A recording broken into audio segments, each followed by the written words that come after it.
Hello friends, मेरे digital classes में आप लोग का बहुत बहुत फिर से नए सेशन में स्वागत करता हूं। तो आज है 13 दिसंबर। 13 दिसंबर से जितने भी करंट अफेयर्स के क्वेश्चन बनेंगे यहाँ से हम कवर करेंगे। जो भी एग्ज़ाम का आप प्रिपरेशन कर रहे होंगे, एसएससी, रेलवे, यूपीएससी, कोई भी स्टेट के एग्ज़ाम हो, सेंट्रल गवर्नमेंट के एग्ज़ाम हो, आपके सभी एग्ज़ाम के लिए करंट अफेयर्स बहुत इंपॉर्टेंट होते हैं। ठीक है, पीडीएफ आपको टेलीग्राम में मिल जाएगा। सभी जो अपडेट वहाँ पे मैं कर देता हूँ, तो जुड़ जाइएगा। ठीक है, बाकी चलिए स्टार्ट करते हैं सेशंस को। मिनिमम यहाँ से 12 से 15 तक के क्वेश्चन आपसे हर एग्जाम में पूछे जाते हैं। ठीक है, तो आप पूरे में से पूरे नंबर कवर कर सकते हैं। पहला क्वेश्चन देखते हैं। हाल में किस राज्य के मुख्यमंत्री ने ईगल नेस्ट बर्ड फेस्टिवल के लिए एक जो है नया लोगो, ठीक है, ये लॉन्च किया है? तो हाल ही में अरुणाचल प्रदेश, ठीक है, तो अरुणाचल प्रदेश में 17 से 19 जनवरी, ठीक है, यहाँ पे जो है ईगल नेस्ट बर्ड फेस्टिवल है। ठीक है, एक जो है पक्षियों का एक फेस्टिवल है जो 17 से 19 जनवरी को कहाँ, अरुणाचल प्रदेश में होगा। ठीक है, ये यहाँ के जो है पश्चिम कामेंग जिले में। ठीक है, तो यहाँ पे अरुणाचल प्रदेश के जो मुख्यमंत्री हैं पेमा खांडू जी, यहाँ के मुख्यमंत्री इस महोत्सव का एक लोगो जो है इसके तहत लॉन्च किया गया है। ठीक है, ये खास करके प्रमुख कार्यक्रम है। ठीक, पक्षियों से संबंधित फेस्टिवल है जो ये जो है ईगल नेस्ट। ठीक है, ये जो ईगल पक्षी सुने होंगे, तो ये जो खास करके जो है चौथा संस्करण है, ये यहाँ पे अरुणाचल प्रदेश में मनाया जा रहा है। ईटानगर इसकी जो है राजधानी है। पेमा खांडू यहाँ के मुख्यमंत्री हैं। हाल ही में पिछले 30 वर्षों में संयुक्त राष्ट्र मरुस्थलीकरण रोकथाम जो संधि है, जिसको यूएनसीसीडी के नाम से जानते हैं, हालिया रिपोर्ट में पृथ्वी की कितने प्रतिशत भूमि जो है पिछले 3 दशकों की तुलना में अधिक शुष्क हो गई है? तो लगभग 77%, 77% ये जो है, ये मतलब पिछले 3 दशकों में। ठीक है, मतलब जो है पिछले 30 वर्षों में संयुक्त राष्ट्र जो मरुस्थलीकरण रोकथाम की जो संधि है, ये रिपोर्ट इन्होंने जारी किया गया है। इसके तहत 77% पृथ्वी में, ठीक है, पिछले 3 दशकों में तुलना में अधिक शुष्क यहाँ पे हो गई है। तो इसका सी ऑप्शन जो है करेक्ट आंसर हो जाएगा। और वहीं ये रिपोर्ट के अनुसार देखेंगे तो शुष्क भूमि के जो निवासी एशिया, अफ्रीका में सबसे ज़्यादा रहते हैं। ठीक है, तो ये जो खास करके ग्रीन हाउस वगैरह अधिक उत्सर्जन की स्थिति यहाँ पे, ये सभी इसके मुख्य कारण है। ठीक है, तो यहाँ पे जो है इस पे जो काम करना पड़ेगा हमको। ठीक है, आगे आपको सूखे जैसे समस्या का भी जो है सामना करना पड़ भी सकता है। तो इसके बहुत सारे जो है जलवायु को लेकर जो है खतरा भी हो सकता है। तो ये जो है शुष्क जलवायु, ठीक है, यहाँ पे जो है पहले जैसे नहीं रहेगी। इससे जो है पृथ्वी जीवन के लिए नई चुनौतियों को जो है हमको सामना करना पड़ सकता है। इसके मेन रीजन है। ठीक, वो याद रखिएगा। हाल ही में अंतर्राष्ट्रीय क्रिकेट परिषद, जिसको हम आईसीसी बोलते हैं, नवंबर 2024 के लिए किसको नवंबर महीने के सर्वश्रेष्ठ खिलाड़ी प्लेयर ऑफ द मंथ के रूप में चुना गया है? तो हारिस रऊफ और डैनी वायर्ड, हाँ जी, ये दोनों को जो है मतलब ए और बी दोनों हो जाएगा। तो आईसीसी के द्वारा नवंबर 2024 के लिए इनको जो है best player of the month महीने में जो मतलब बेस्ट मतलब जो है खेल के क्षेत्र में जो है, ये जो है नवंबर महीने के लिए मतलब बेस्ट यहाँ पे जो है प्लेयर मंथ ऑफ ये के रूप में इसको जो है घोषित किया गया है।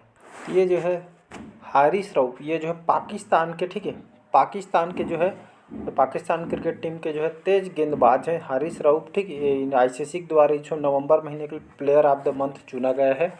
और वहीं बात करूं, और वहीं देखेंगे महिलाओं में डैनी वाइट हाज, ये जो है इंग्लैंड के, ठीक है, इंग्लैंड के जो है महिला क्रिकेट प्लेयर हैं। ठीक है, तीनों ने जो है नवंबर महीने के लिए जो है प्लेयर ऑफ द मंथ के रूप में इसको घोषित किया है। चलिए अगला क्वेश्चन देखते हैं। हाल ही में कोका कोला ने बाटलिंग यूनिट में कितने प्रतिशत के जो है हिस्सेदारी बेची है? तो लगभग 40%। ठीक है, तो कोका कोला आप सभी जानते हैं, ठीक है, कोल्ड ड्रिंक कंपनी है। तो बाटलिंग यूनिट में लगभग 40% जो है हिस्सेदारी यहाँ पे बेची। कौन सी ग्रुप ने इसको जो है खरीदा है? 40%। ठीक है, तो ये जो है भारतीय ग्रुप ने, ठीक है, खरीदे। कहा जा रहा है कि ये जो डील है लगभग 1000 करोड़, ठीक है, 1000 करोड़ पे हुआ, ये रिपोर्ट यहाँ पे बताई गई है। तो 40% जो है जो कोका कोल्ड ड्रिंक कंपनी है इसने बेची, क्योंकि ये जो भारत की जो है पॉपुलर कोल्ड ड्रिंक कंपनी है।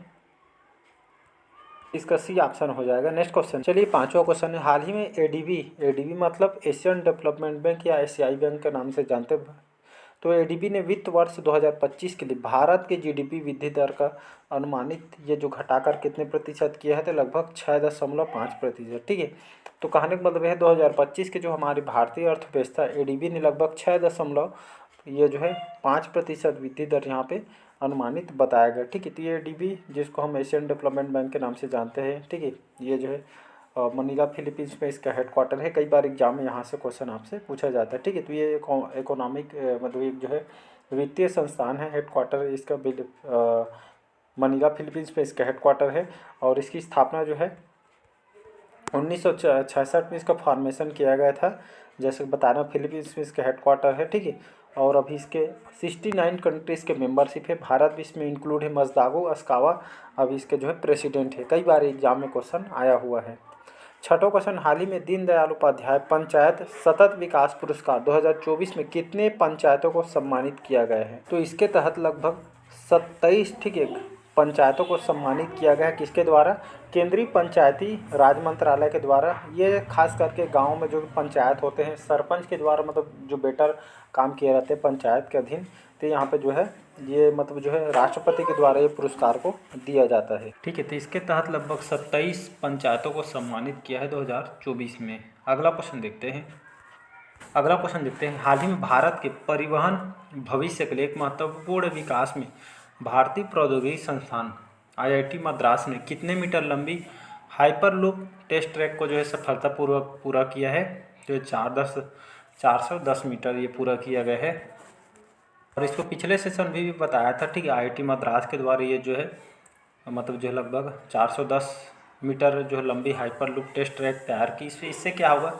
इससे जो परिवहन व्यवस्था, ठीक है, ये आपका अच्छा होगा। जिसमें जो है जो प्लेटफॉर्म देखे होंगे, ठीक है, इसको अत्याधुनिक तरीके से डेवलप किया, मतलब जो है आप देखे होंगे जो ट्रेन ये जो है, ठीक है, ये मतलब जो है बुलेट ट्रेन देखे होंगे विदेशों वगैरह में। यहाँ पे तो बुलेट ट्रेन से भी ये जो है ट्रेन इसमें फास्ट चलेगी। इसी को यहाँ पे जो है व्यवस्था को देखते हुए मतलब जो है ये जो है डेवलप किया गया IIT मद्रास के द्वारा, जिसके सफलतापूर्वक भी टेस्टिंग हो चुकी है, जिसकी जानकारी रेलवे विभाग के द्वारा दिया गया है। हाल ही में पुरुषोत्तम उपाध्याय का 90 वर्ष की आयु में निधन हुआ है। तो ये कौन थे? तो जाने माने जो है संगीतकार है पुरुषोत्तम उपाध्याय, ठीक है। तो ये पेशे से एक संगीतकार है हमारे भारत के, और 90 वर्ष की आयु में ओल्ड एज की वजह से इनका डेथ हो गया है। तो कौन से क्षेत्र से संबंधित है? तो ये जाने माने संगीतकार हैं, तो इसको याद रखना है। नवा क्वेश्चन देखते हैं। हाल ही में सभी प्रारूपों में सब विकेट लेने वाले सबसे युवा गेंदबाज कौन बन गए हैं? तो ये आपका शाहीन अफरीदी। तो हाल ही इन्होंने शाहीन अफरीदी ने T20 में पाकिस्तान के लिए सबसे ज़्यादा विकेट लेने वाले गेंदबाज यहाँ पे बन गए हैं। तो ये जो इसका ये ऑप्शन जो है करेक्ट आंसर हो जाएगा। और ये जो है पाकिस्तान के जो है तेज बॉलर हैं, तो इसको आपको याद रखना है। हाल ही में केंद्रीय सरकार नई शहर योजना के तहत कितने नए स्मार्ट शहर विकसित करेगी? तो इसके तहत लगभग, ठीक है, तो केंद्र सरकार की नई शहर योजना के तहत 8 नए स्मार्ट शहर विकसित यहाँ पे करने वाली है। डी ऑप्शन हो जाएगा। और केंद्र सरकार ने इसके तहत 8 नए स्मार्ट शहर, जिसमें आपका कोथप्पी, ठीक है, कोप्पाथर्ती आंध्र प्रदेश, गुमीनगर अरुणाचल प्रदेश, न्यू मोकायु सिटी गोवा, एयर सिटी, ठीक है, एरो सिटी केरल, और थिरुमा झीमाई करके है यहाँ के तमिलनाडु। तो इसी तरह लगभग 8, ठीक है, केंद्र सरकार ने 8 नई इस योजना के तहत स्मार्ट शहर विकसित करने के लिए घोषणा यहाँ पे की। और केंद्र सरकार ये जो है शहरों के विकास को यहाँ पे बढ़ावा दिया जाएगा, शहरी इलाकों में बढ़ोतरी की जो है मांग यहाँ पे पूरा किया जाए, इसका जो फोकस यही है, ठीक है। अगला क्वेश्चन देखते हैं। हाल ही में गीता जयंती 2024 के समारोह में भोपाल में कितने आचार्यों ने भगवत गीता के कर्म योग का पाठ कर जो है गिनीज वर्ल्ड रिकॉर्ड बनाया है? तो लगभग 5000। ये क्वेश्चन बहुत इंपॉर्टेंट, याद रखिएगा। तो गीता जयंती 2024 का समारोह में, ठीक है, मध्य प्रदेश की जो राजधानी है भोपाल में कितने आचार्यों ने? 5000 आचार्यों ने भगवत गीता के कर्म योग का पाठ करके जो है गिनीज वर्ल्ड रिकॉर्ड यहाँ पे बनाया गया है। कहाँ पे? मध्य प्रदेश के भोपाल जो राजधानी यहाँ पे, ठीक है, गीता जयंती, यहाँ पे जो है आप गीता सुने होंगे, भगवत गीता, ठीक है, महाभारत देखे होंगे। तो ये कर्म योग के पाठ इन्होंने किया है, और इसी तरह गिनीज वर्ल्ड रिकॉर्ड में इन्होंने नाम दर्ज करा दिए। तो ये बहुत इंपॉर्टेंट क्वेश्चन है, इसको याद रखना है। हाल ही में किसने बेल के CVO की कार्यभार जो है संभाला है? तो ये जो है नीलाब्र जो सेनगुप्ता है, बेल कंपनी के CVO के रूप में जो है कार्यभार इन्होंने संभाला है। इस कंपनी की बात करूं, बेल कंपनी, जिसको आप सभी को पता होगा भारत इलेक्ट्रॉनिक्स लिमिटेड के नाम से जानते हैं, तो भारत के इलेक्ट्रिक क्षेत्र में काम करती है। रक्षा मंत्रालय भारत सरकार के अंतर्गत एक नवरत्न कंपनी है, जिसमें थल सेना, नौसेना, वायुसेना के लिए अत्याधुनिक यहाँ पे जो है डिवाइसेस तैयार करती है, ठीक है। इसी की तरह जो है नीलाब्र सेनगुप्ता के इसके जो है कार्यभार ये जो है सीवे ग्रुप में जो है चुना गया। इसका हेडक्वार्टर कहाँ है, तो बेंगलुरु में इसका हेडक्वार्टर है, इसको आपको याद रखना है। इसकी स्थापना 1954 में इसकी स्थापना किया गया। अगला क्वेश्चन है, हाल ही में निक्की जियोवानी का निधन हुआ या कौन थे, तो ये जो जाने माने जो है कवित्री हैं निक्की जियोवानी, ठीक है। इनका हाल ही में जो है डेथ हो गया। तो हाल ही में इनकी 81 साल के एज में इनका डेथ हो गया। प्रसिद्ध कवित्री थे, ब्लैक आर्ट्स मूवमेंट आइकान कहते हैं इनको। तो ये जो है कार्यकर्ता है, कवि हैं, लेखक हैं, प्रोफेसर है। तो 81 साल के एज में इनका जो है डेथ हो गया है। तो कौन से क्षेत्र से जुड़ी हुई है, तो ये जो है कवित्री हैं, लेखक भी हैं, तो कवित्री याद रख। अगला क्वेश्चन देखते हैं, हाल ही में किसने सार्वजनिक संचार के लिए पॉडकास्ट श्रृंखला के शुरू किया गया है, तो ये जो है आरबीआई के द्वारा, जिसको हम रिजर्व बैंक ऑफ इंडिया बोलते हैं। ये सार्वजनिक संचार के लिए पॉडकास्ट ये श्रृंखला इन्होंने शुरू की है। कहने का मतलब ये है, ये जो कास्ट श्रृंखला ये खास करके आम जनता को सूचना, जो आरबीआई का जो सूचना होता है, सूचना को प्रचार प्रसार करने के लिए जो है आरबीआई ने पॉडकास्ट ये शुरू किया गया है, ठीक है। ताकि जो है आरबीआई का जो रूल और रेगुलेशन है, ठीक है, ये जो है सभी तक डिजिटल रूप से सूचना को पहुँचाया जाए, लोगों को जागरूक किया जाए, इसलिए यहाँ पे जो है ये इसको स्टार्ट किया गया। आरबीआई जिसको रिजर्व बैंक ऑफ इंडिया बोलते हैं, 1935 1 अप्रैल 1935 में स्थापना किया गया था। मुंबई महाराष्ट्र में इसका हेडक्वार्टर। अभी जो है 26वें क्रम के गवर्नर कौन है, तो संजय मल्होत्रा को हाल ही में जो है, ठीक है, अभी जो है आईएएस अधिकारी हैं और अभी आरबीआई के हमारे 26वें क्रम के जो है गवर्नर है, तो इसको भूलना नहीं। अगला क्वेश्चन देखते हैं, हाल ही में कौन जो है जीईएम को पूर्ण रूप से लागू करने वाला पहला प्रदेश बना है, तो ये आपका उत्तर प्रदेश, जिसकी राजधानी लखनऊ। योगी आदित्यनाथ यहाँ के मुख्यमंत्री हैं, आनंदीबेन पटेल यहाँ के गवर्नर है। तो जीईएम को पूर्ण रूप से एक तरह का प्लेटफॉर्म है, ठीक है, जो उत्तर प्रदेश इसको लॉन्च किया गया है। ये भारत का पहला राज्य बन गया है जो आप कोई भी प्रोडक्ट वगैरह खरीद प्रक्रिया को जो है सरकारी ई मार्केट प्लेस जीएम के साथ पूरी तरीके से इसको एकीकृत किया गया है, ताकि जो कोई भी जो है खरीदारी ऑनलाइन आप जो है सार्वजनिक तरीके से और पारदर्शिता से खरीद सके। ये जो है पहला प्रदेश उत्तर प्रदेश। इसी तरह भारत का पहला ऐसा राज्य है जहाँ पे अपनी खरीदी प्रक्रिया को सरकारी ई मार्केट प्लेस, जिसको जीईएम के साथ जो है पूरी तरह से ऑनलाइन एकीकृत यहाँ पे किया गया है। अगला क्वेश्चन देखते हैं, हाल ही में किसी 2024 का champion of the earth award मिले, तो माधव गाडगिल, तो इसका जो करेक्ट आंसर माधव गाडगिल 2024 का champion of the earth award दिया गया है, ठीक है। तो हाल ही में इनको 10 दिसंबर को पारिस्थितिकीविद हैं, ठीक है, पारिस्थितिक के क्षेत्र पे काम करता है, ठीक है, मतलब अर्थ पे काम करते हैं माधव गाडगिल। वैश्विक जैव विविधता हॉटस्पॉट पश्चिमी घाट में उनके मौलिक कार्य के लिए, ठीक है, योगदान के लिए चैंपियन ऑफ द अर्थ पुरस्कार से सम्मानित किया गया।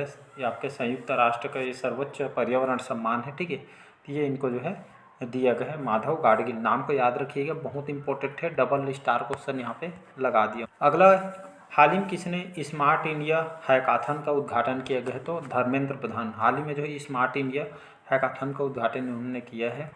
तो ये जो है 7वां संस्करण है ये स्मार्ट इंडिया हैकाथन, जिसका उद्घाटन हमारे शिक्षा मंत्री, ठीक है, केंद्रीय शिक्षा मंत्री धर्मेंद्र प्रधान ने किया गया है, ठीक है। तो इसको आपको याद रखें, 7वां संस्करण है। तो इसमें जो है छात्रों को स्टार्टअप का मौका मिलेगा, प्रशिक्षण दिया जाएगा, रोजगार व्यवस्था हो सके, ये जो स्टार्टअप का इन्होंने छात्रों को मौका भी दिया जाएगा। इसमें छात्रों को, ठीक है, छात्रों को स्टार्टअप का मौका दिया जाएगा, ठीक है। एजुकेशन के अलावा अधिकारियों ने बताया कि इसमें जो है तकनीकी इनोवेशन जोड़ने का माध्यम है और युवाओं को जो है स्टार्टअप से जुड़ने में ये मददगार साबित होगा।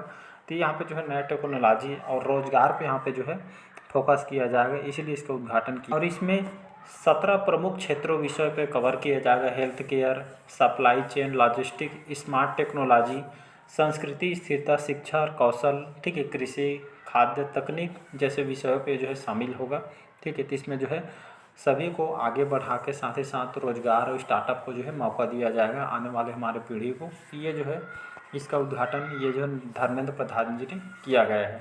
तो चलिए, कैसा लगा सेशन आज का कमेंट करके ज़रूर बताइएगा। पहली बार आए तो चैनल को सब्सक्राइब करके रख लीजिएगा। Thank you.